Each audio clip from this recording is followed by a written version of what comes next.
we were driven by this time card culture, which is like, if you're not putting the time in, then you're not giving the value. But I think what we see now, especially within the last few decades, is that it's not necessarily the time you put in that's driving the value. It's the amount of return on whatever investment that you're looking at that's driving that value. What value are you creating despite that? Welcome to Confessions of an Implementer. I'm your host, Ryan Hogan. We share unique stories of EOS implementers and the companies they've transformed to give you a rare glimpse into the successes and challenges of the system in action. Let's jump in. First and foremost, Adam, thank you for taking some time out of your day today to jump on Confessions of an Implementer. This, I think, is going to be a really interesting conversation because of your navigation through family-run businesses. And that generally seems to be the topic of a lot of EOS implementers because maybe that was the ICP of EOS when it first came out. But welcome and happy to have you. Thank you. Thanks, Ryan. I appreciate you being here. I'm honored to be on your show, man. Yeah. All right, so let's start. So where does your story start? I was looking at your LinkedIn and looking at your background, looking at some of your amazing videos. I love your content, by the way. Super vulnerable, and I think that's a quick way to build trust with an audience or with your community. You have a lot of time at the same company, and so where did this start, and how did you move all the way into the CEO role? Yeah, it's it's an interesting story. Not a lot of companies make it as long as Hill Brothers has, which is our company. And by the time I was born in 1979, it was already well over a 50-year-old company. So at that point, it was already a legacy business. It was a company that was started by my great grandfather and his brother back in 1923, in the middle of Los Angeles, probably not far from where you are right now. Actually just a few blocks away from two other brothers who about 6 months later started another family business called Disney. And yeah, so Roy and Walt Disney were just a few blocks up the street about 6 months after we are. So we kind of showed them the ropes of business, not to brag or anything. I love it. First came Hill, then came the Disneys. Right. But no, we actually had our 100th anniversary celebration at the Disneyland Hotel recently, and a couple of years ago, same time that Disney was celebrating theirs. They've obviously gone a little bit further than we have, for sure. But yeah, so when I was born, I was literally born into family business that had multiple dynamics, had 4 different factions of family working in the business, going to company picnics that were also family reunions and all of that good stuff. So the idea of family and business was always kind of integrated in my life. And so I went to, when I was growing up, I grew up not really thinking about getting into the family business. I, of course, wanted to do all the things that kids want to do, changing my mind constantly, going to school for something completely different. But after getting out of college, I, with a psychology degree and just, an idea of not really knowing where I wanted to go, I came in and worked for the company, started out in the research and development, ended up just working in a variety of roles throughout the company, falling in love with the over time with the idea of the legacy and the business we were building together, and the aspect of just working with the community of 150 employees that felt really connected together, and yeah, wanted to keep being a part of it.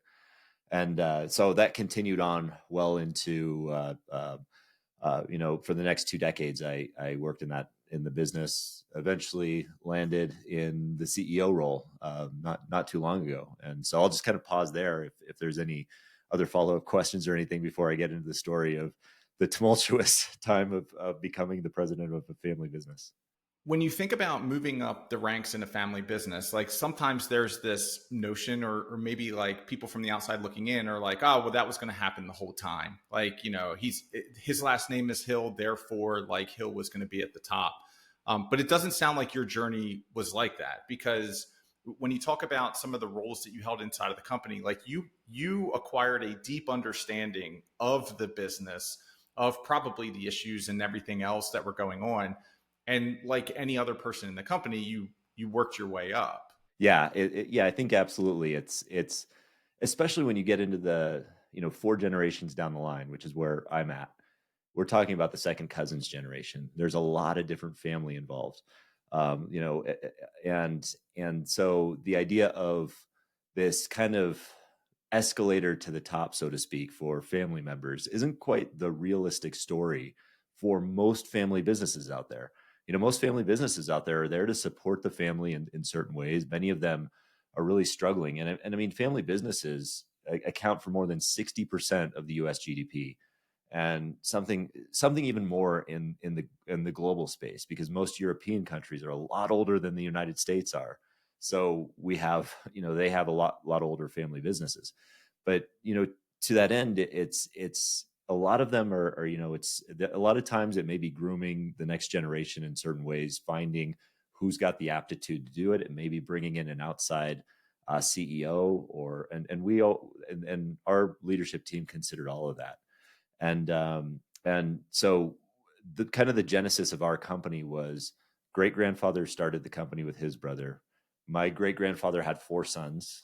So those four sons basically took over as co-presidents for the next few decades after he passed away. And ultimately, they each had their own specific skill set that they could bring. You know, one of them was a great finance person. One of them was a great operations person. One of them was the salesperson. So they had basically all of the key functions in there that they needed to be sustainable. And so they were able to work effectively together. And not only that, but the type of generation or time period that they grew up in, you know, that was useful to that kind of dynamic where they could work together. They were part of the World War II greatest generation.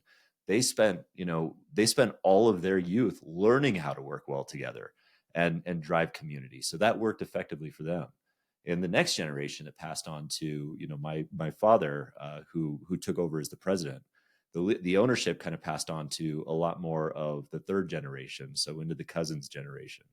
And you know, when my dad took over as the CEO of the company, it was just this sole leader who built a team around him. He built a team. They scaled it, and they saw the greatest amount of growth over the course of the 2 decades between the 90s and the mid 2010s. And so it was really becoming more of a professionalized company at that point, where they were looking for, you know, more professional leadership. And that's really what we built, was a team of professionals at the leadership team that could help us scale. So I think ultimately when it came time, for my dad to retire and to replace him, it was more of a consideration of who would be the right person to fill this seat. And at the time, it was you know, looking for kind of that visionary role that would be able to keep that vision and also manage this team around them and keep the dynamics of maintaining a family business. And I think they looked at those qualities, and they came to me and realized that maybe I might be the best person to fit that role. And that's what happened in 2018 when I was brought in to run the company. And touching real quick, because like when you talked about all the core functions of a business, and then it just so happened that the four brothers who had taken over as kind of these co-presidents, you may not know the answer to this.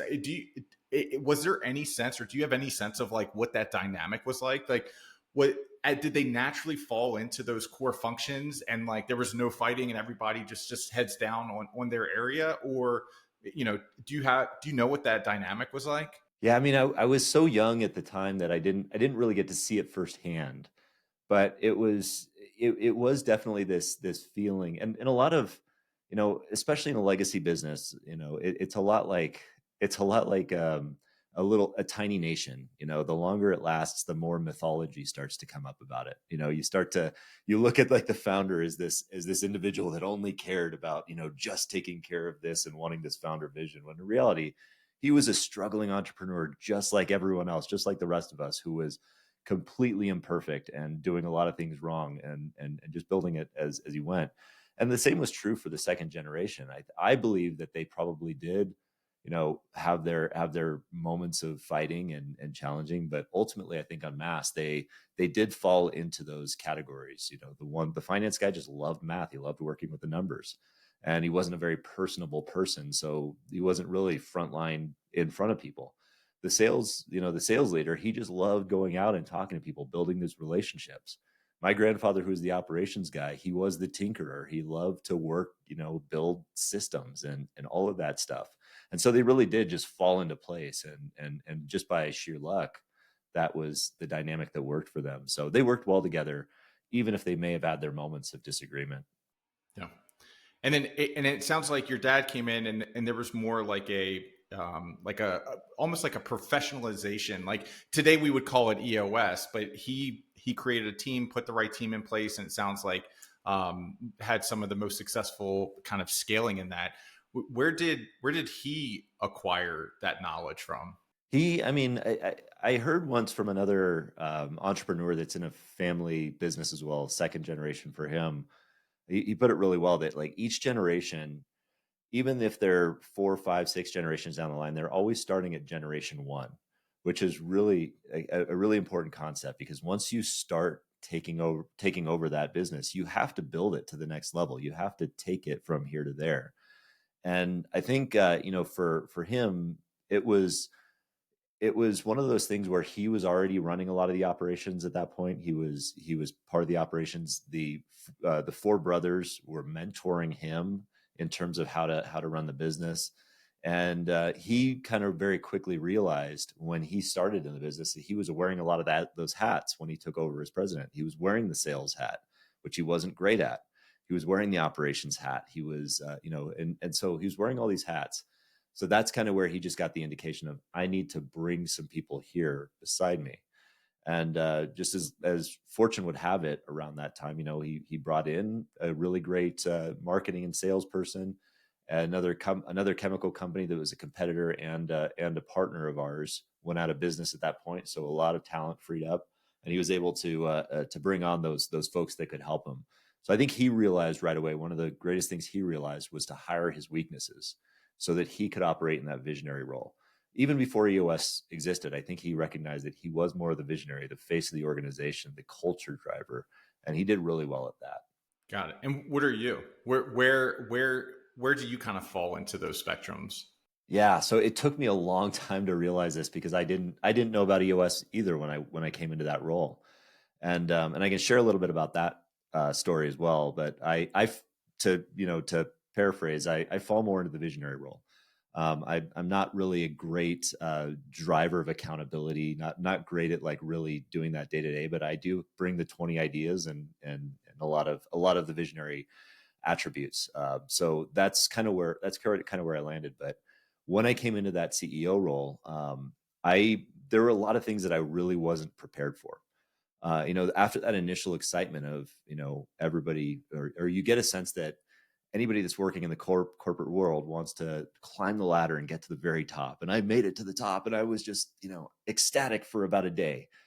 And then like the workload came in, and I realized very quickly that a lot of the relationships that I had immediately, just like with the flip of a switch, shifted from being like, more of like, I thought I had a relationship with these people, that it became more transactional. Now I was kind of giving them a paycheck. Now I was, kind of, and additionally, I came into that role, leading a team that previously had kind of led me, and it was still that team and so there was a lot of trying to manage the dynamics of taking over a team that was already well established. In short, I really struggled to just really find my identity as a leader, and really just kind of managing the day to day, putting out the daily fires, and also building a vision that people could get behind. And so that took a while. And also in that time, between in the last few years of when my dad was in that role, he'd been in that role for about 25 years, and I said it experienced that greatest period of growth. We hit a ceiling a few years before he started to retire, and we just hit a ceiling in the company, and we never really broke through it. And so when we took over, that ceiling was just starting to be on that. There's three ways you say you break through a ceiling. You break through. You could keep going up. You could flatline, or you could start to decline. And we were on the decline. And for the first time in our 90 something year history, we were showing signs of mortality, and we were talking about things like layoffs, and it was scary.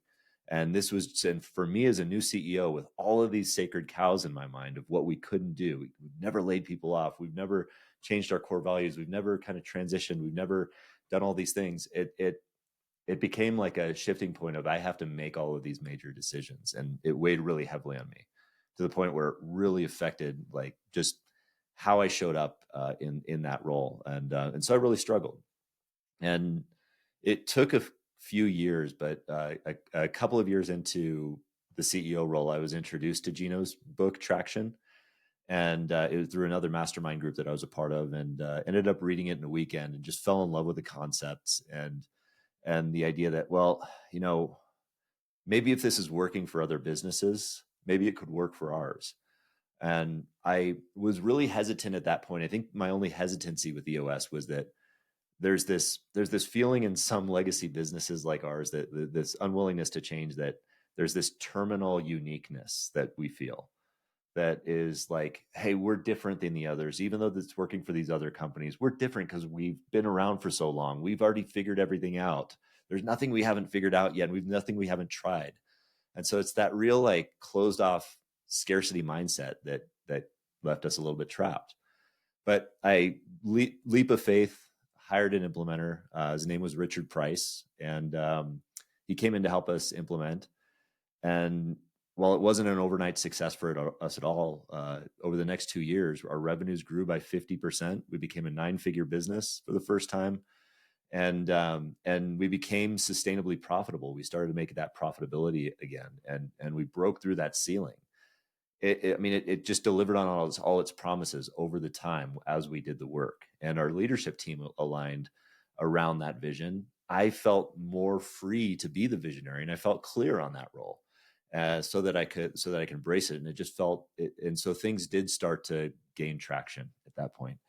And that's really what made me drink the Kool-Aid for EOS and really fall in love with it and feel like it was really made for family businesses.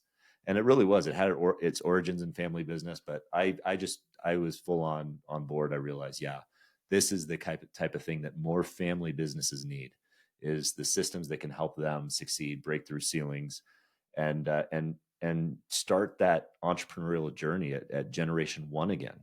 And when you think about this, like that's an incredible story. That's also like an amazing feat to take the helm. There's so many different questions that I have with that, because I would actually like to understand a little bit of those dynamics. We'll come back to that, because one of the things that you said is like, once you implemented EOS, like you broke through the ceiling and hit 9-figure business, back to profitability, like amazing, incredible things. If you were to look at it through the lens of like an 80-20, meaning like EOS has several different components. Yes. And we put process in place. We hold people accountable. We set up vision. We've got our VTO, all those things. We've got the accountability chart. Like, do you believe that there's kind of like an 80%, like 80% of our success came from this component right here based upon the changes that I made? Yeah, it's a great question. And I mean, I'm a firm believer now that we've implemented it, that in order to be a strong company, like in order to be one of the great companies that's like that 1 in 20 business, you have to strengthen all 6 key components. You have to strengthen the vision, the people, the data, the issues, the process, and the traction. But if there's any, I mean, that I think that we're most valuable to helping us to really start breaking through that ceiling, I would say it was the vision component, because it was a first component. You know, really focusing on, I mean, yes, focusing on the execution, and I may be actually second guessing myself here, because again, they're also important, but you know, when you start out in the EOS journey, you really flip the script. You're usually, we want to start with a vision, and we want to drive vision, and then we want to execute on that vision. Of course, that's what we want to do in EOS. We want to take that vision at the ground level and execute on it. But when you start in EOS, if you take that journey with an implementer or self-implement, the journey starts really with the foundational tools of EOS that help you to drive traction.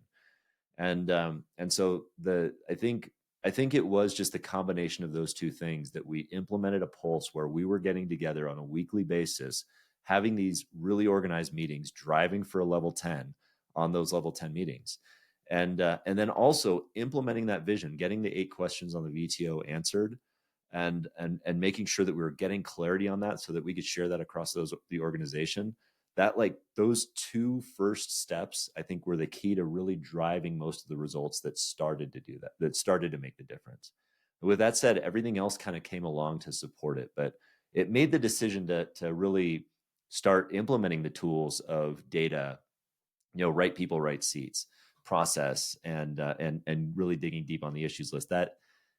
Those two things just help to remove the obstacles to doing that effectively, because we had the vision, we had the discipline. Now we had that discipline of executing, and I think those two things were really important. I love that, because it's like if we don't know where we're going and we don't know why we exist, then like how do we put any of these other components together, or pieces together? Like how do you know who you need or what you're measuring? Um, in a family run, but this is fascinating because my experience has always been startups and other areas, and so very little knowledge, and zero experience in like the family dynamics of this. When you went out and you're like, hey, we're going to implement EOS, and maybe you didn't know at the time, looking back on and reflecting, it's like the VTO and the vision, understanding where we were going, was the biggest unlock.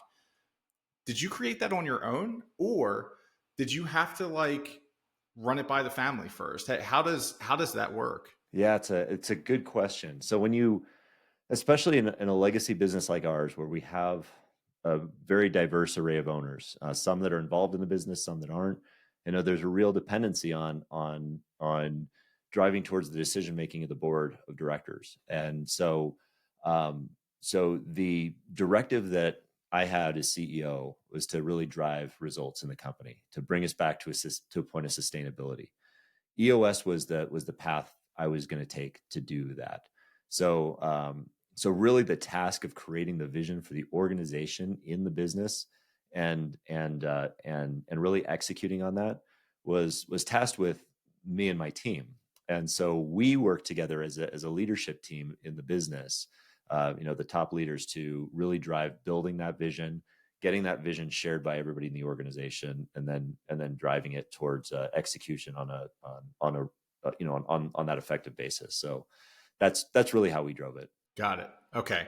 And then you said something that I wanted to come back to. So I've been in the Navy now for a couple of decades, and what's interesting, what you talked about there, was this idea of like the people that used to lead you, like you were now put in a position where you were leading them.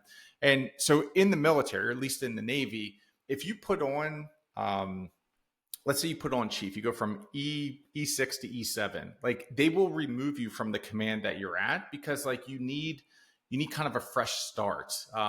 You need a new set of sailors. Like you can't have the biases and all these other things. And very rarely does anybody skip to where like the person that was leading them, they're now leading. So I can't imagine what those types of dynamics were like how did you navigate that effectively, of like, well, I'm the boss now, and this is what we're going to do. And it sounds like you also had to make some really tough decisions as a part of that. Yeah, I mean, they really were, and there was a lot of anxiety, especially early on, because it's just, you have relationships with people that for decades are a certain way. They're a certain dynamic where you look up to them, and they literally maybe even see you in diapers if you're in a family business. And I don't think it's a one size fits all where everybody can effectively do this. It's really any organization, any family business has to decide this on their own, how they're going to go about that. But it's just kind of entrenching and imprinting the courage to be able to make those decisions, and the self-awareness to know that it's not really me that's making this decision. It's the position, it's the chain of command, it's the nature of that, of the accountability chart, to use the EOS term. And not to sound like everything's a nail and EOS is the hammer, but you know implementing the right system for the business takes a lot of the weight of those decisions off of the leader. And that's why one of the most important reasons why I think EOS was made for family businesses, multi-generational family businesses, because the relationship dynamics within family can be great. There's love. There's that you love your family, but it can also create unhealthy dynamics when it comes to like the chain of command, or trying to drive accountability. So having a system in place that takes the weight of that, as long as everyone is in agreement that we're going to approach this system and we're going to use it in a disciplined fashion and we're going to use it purely, well, then it takes the weight of the decision off, because it's like, well, we've decided to use this system. I'm the person who's making this decision, and this decision is for the greater good of the organization, not because of how I feel about you or how this is the case, but the greater good. And if everybody's driving towards the greater good, it shouldn't matter really, whether they've seen you in diapers before or what age you are or who accounted for who. But if on the accountability chart everybody agrees that this integrator, this leader is accountable for this team, they have to be decisive on that front. They have to live up to it.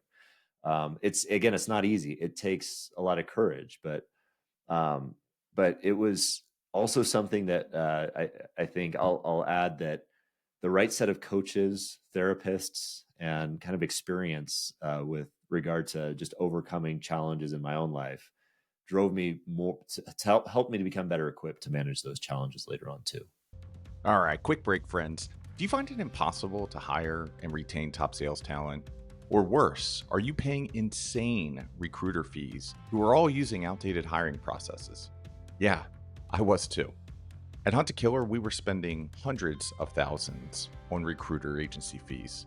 And after I sold that company in 2025, I started Talent Harbor. And the whole vision here was to make sales recruiting accessible to small and medium-sized businesses, because the organizations that can hire and retain world-class people are the ones that ultimately win. Most organizations rely on things like ZipRecruiter or LinkedIn, and they get hundreds, if not thousands, of resumes. But we find that the best salespeople are already perfectly placed somewhere else. And that's why our approach is to go after them. And we do that through a business model called recruiting as a service. We do not charge commissions. We do not have success fees. We don't have contracts. We don't have long-term engagements. And we become an extension of your team as expert sales recruiters. If you're tired of the same old recruiters and want to actually grow your sales team, check us out at talentharbor.com. That's Talent Harbor,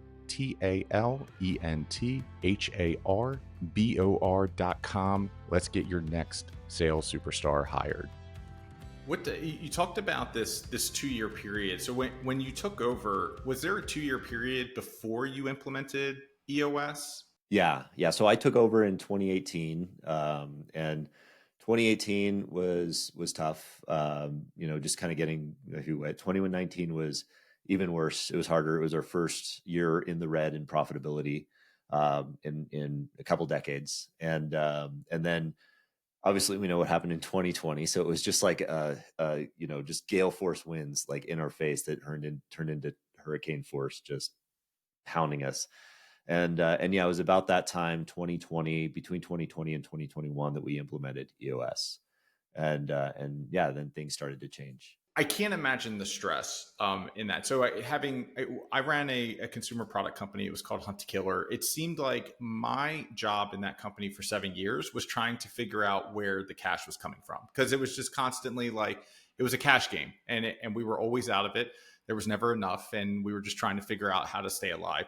We did that for 7 years, and that was like incredibly stressful. What's interesting is you walk into this company, you were selected on day one. It sounded like you were proud, you were confident. And then for 2 years, it was probably heading in that direction anyhow, but just the optics of like that 2-year period hitting the glass ceiling at the same time as you took over. How did you, I'm sure that built a lot of resiliency. Like what did you do to break through? And not EOS, because that was the ultimate solution, but like, what were you doing for that 2-year period, both from like a mental health standpoint and also from a like, hey, it's not me, we're going to figure this out, bear with me and believe in what we're doing? Right. Yeah. So from a personal development standpoint, I'll say that I was very fortunate. I can look back 13 years ago now and say that I'm very fortunate to have gone through what I went through with alcoholism and sobriety. I spent later part of my teens and throughout my 20s and early 30s as an active alcoholic, drinking heavily and really doing that to help. It started out as more of a social lubricant. I was very socially awkward. I didn't really, and then it just got the positive reinforcement of like, oh, I can be a social creature now that I have this thing. And it very quickly turned into a very problem thing and a coping mechanism for really difficult anxiety that I had, a lot of panic attacks and things like that. And then a coping mechanism to just not really knowing what I wanted from life in my 20s and 30s, and just, kind of going through the motions. But I was fortunate to get sober in my early 30s, and to go through the process of finding a community that helped me to get sober, Alcoholics Anonymous. And before that, I didn't really lean into community. I was kind of this lone wolf kind of guy because of that social awkwardness, or just not. And so I never leaned into it. But that was really the first community that helped me. And then I leaned into a community of athletes and triathletes that helped me with growing through triathlon. And then, as I was kind of growing through my career, I leaned into another community of entrepreneurs and business leaders that I discovered, like, community is the best source of like building mental health when it's the right community. And I think the right communities have a couple of very important elements. The first thing that they have is mentorship. Mentorship meaning that these are people that have already been through what you've gone through. They've carved a path, they know a path, and they can work with you to help you get to where they're at. Somebody who has what you want. And then it's also got a cohort, a group of people that's working through the same kind of issue as you are, and that you're willing to work with them and grind through them and make that happen. I found that time and time again, that in communities that really work to help people grow, or have those two things. And they're also very specific to an individual thing, whether it's sobriety, whether it's building a business system like EOS, whether it's helping to navigate challenges in a family business. Those very specific communities help. So that was one area. Another area that helped with personal development too is just therapy. I still have the same therapist I've been with for about 15 years now. She knows me, she knows my BS, and so it's helpful to have that source to help with mental health, and just have somebody like that. And the other person is just having a really, really great spouse.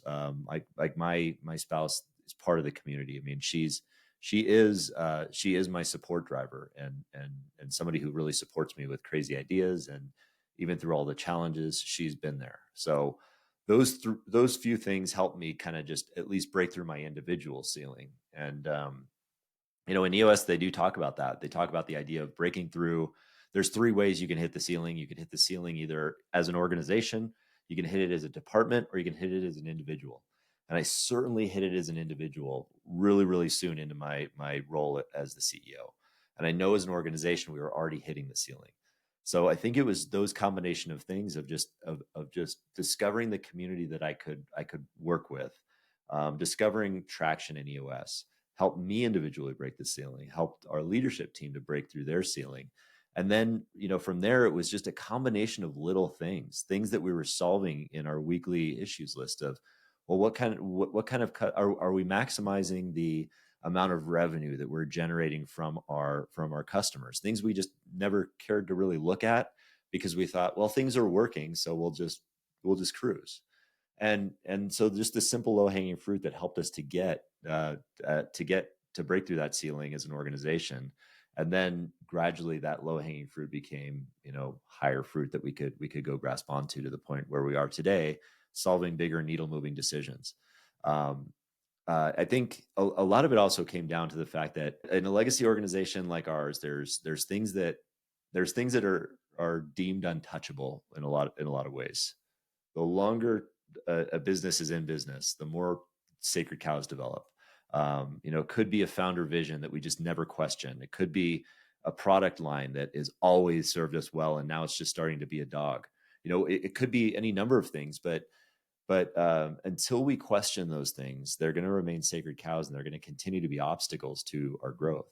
So also building in the courage within the leadership team to question those sacred cows, and make the changes we need to make to the organization and how we were functioning, helped us to foundationally change things and target where we were going. So there's a lot more that goes into it, but that's a very simple answer of like how we broke through the ceiling.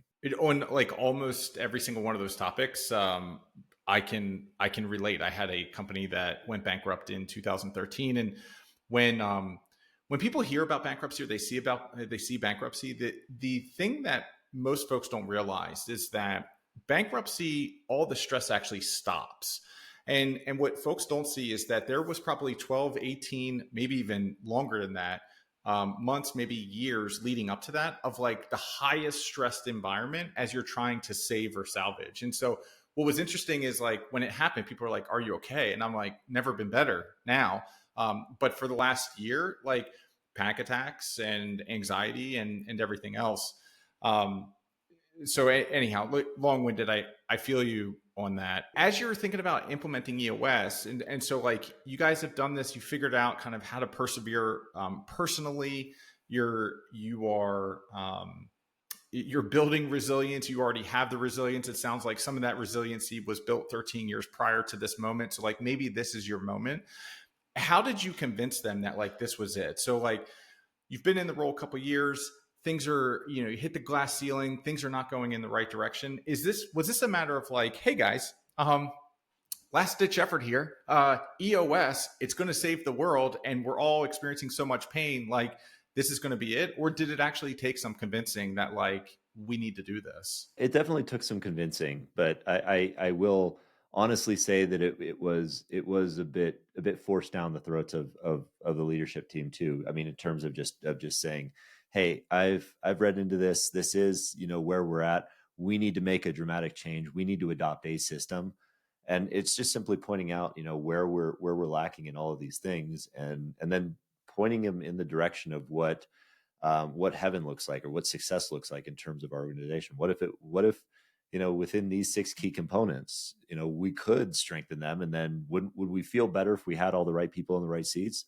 Would we feel better if we were collecting the right set of data? Would we feel better if we were getting the most important things in our business done the right way? I mean, I think the answer to all that is yeah. So why don't we give it a try? There's no real risk here when we're hiring an implementer. It's not. It wasn't like it was a long-term 6-figure contract. We're hiring them on a session by session basis. So we gave it a try, and I think very quickly what we found, like within a session or two, was that what the team appreciated was to be able to be candid and to debate and discuss and get into the healthy conflict. We notoriously, as an organization, we struggled with artificial harmony. We didn't go there. We didn't go into the dark forest. And I'll be honest, it was more of a discomfort for me to do that, to go into that dark forest, to not be the people pleaser, to not, to protect that artificial harmony. And so it was a lot of anxiety for me to see the conflict start to erupt, but then it was a lot relieving to see that, oh, it's okay. This is okay because it's healthy, and we're debating and we're getting to the root cause and we're walking out of here aligned. So I think it didn't take long for the team to kind of operate in that environment and say, oh yeah, this is working for us, and it's a good tool for us to keep growing. What was so one of the things that you hear, and you sit on both sides of the table now, which is really interesting because like you're CEO and you went through this implementation and now you're doing implementation as an EOSI. One of the things that I constantly hear from the implementer community is like not everybody on the leadership team lasts 12 months, the first 12 months. Like the whole thing is like some of you will not be here. It's in the book, the 5 dysfunctions of a team, and it's something that's constantly talked about. Did that happen at your company as well? It did, yeah. We did end up with a couple of different people on our leadership team, and ultimately, I was when I took over, when we started to talk about EOS, we lost our director of operations pretty quickly, our executive, our leadership team in operations, and so I took that over, and so I was now visionary integrator in operations. And then eventually we finally found the right person for operations, and then our sales and marketing guy left 12 months later, and so we did lose a couple of those, and I took over the sales and marketing side of it. So it took some time for me to kind of stop wearing all the hats and stop feeling like I had to, and just focus on my core part. But we finally landed on the right team, within about a year and a half ago, in terms of just like now we have a team that's fully aligned on it and all driving in the same direction, aligned on EOS. Nice. And do you have an integrator? I am still the integrator. So I'm visionary and integrator currently, and never could quite get out of that role yet. but I'm working in that direction, and think that ultimately it would be, in an ideal scenario for our company, it would be a visionary integrator relationship. Yeah, separate people. Is that the company wasn't ready, or is that a like you're a good integrator? You having both kind of feed in there like makes sense at this point. So is it like a you thing, or is it a company thing? It's a little. I think it's a little of both. I think it's a little me thing. I have not driven it home, fully yet on that. It is also a company thing. I mean, as a company, especially a company that is a family business that's legacy, that has this legacy. I mean, for many decades within the Industrial Revolution, and for most companies out there that started back in the 20s, 30s, and 40s. We were driven by this time card culture, which is like, if you're not putting the time in, then you're not giving the value. But I think what we see now, especially within the last few decades, is that it's not necessarily the time you put in that's driving the value. It's the amount of return on whatever investment that you're looking at that's driving that value. What value are you creating despite that? And I think if I'm looking at where I'm contributing the most value for time is in the visionary seat, because everything else is kind of just it's inefficient for me. It's a lot of mental energy for me to have to drive accountability. It's not my sweet spot. It's not something that I get that well. And so I think that it's just that trying to evolve out of the time card culture of like, you have to put in this many hours, and you have to essentially earn the seat by the time that you put into it. I think that's what has prevented us from driving and getting a true integrator in there. Got it. And when you think about it, like when I think about visionaries, like generally, like they don't like rules. They're trailblazers. They, if anything, they break the rules inside of an organization. Can a company go out and hire a visionary? Like, let's say, I'm trying to think of a good example here. It's one of those things where when I think about like we talk about hiring for core functions and we think about hiring for integrators. How do you find a rule breaker to kind of help fit all of those molds? Yeah, it's for our specific situation, I don't know the answer to that, but I think that there's millions of different companies out there that this could apply to, and millions of different ways that they could do it. And I could envision that there's a company out there, or many companies that are really great at executing, or they have the integrator kind of role that doesn't necessarily get the visionary seat of like of what that is, and they need that aspect of it. And maybe it's for a specific situation where they're facing a specific type of market challenge or environmental challenge that they just don't know how to get beyond, that they need somebody who has a greater vision for it, to be able to conceptualize how to go beyond that and bring some of the ideas to the table, and let the integrator who knows the business in that business, drive the real solution from that set of ideas. I could see that as being like a driver to bringing in a new or outside visionary to an organization.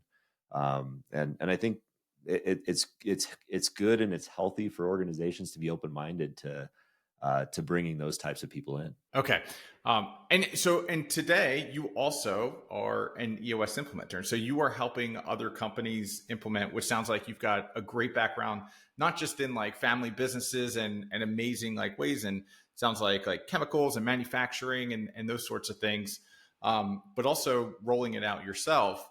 What do you look for in clients? Yeah, it's a good question. I look for clients and owners that are super open-minded, that are open and willing to grow, and that may seem like it's like, well, duh, you're it's like, of course you're willing to grow for your company, but there are a lot of companies out there that, especially legacy in the family business world, that are just like, no, we just want to bring, we just want to be this, and that's it, and not see any growth, or we don't want to change in any way.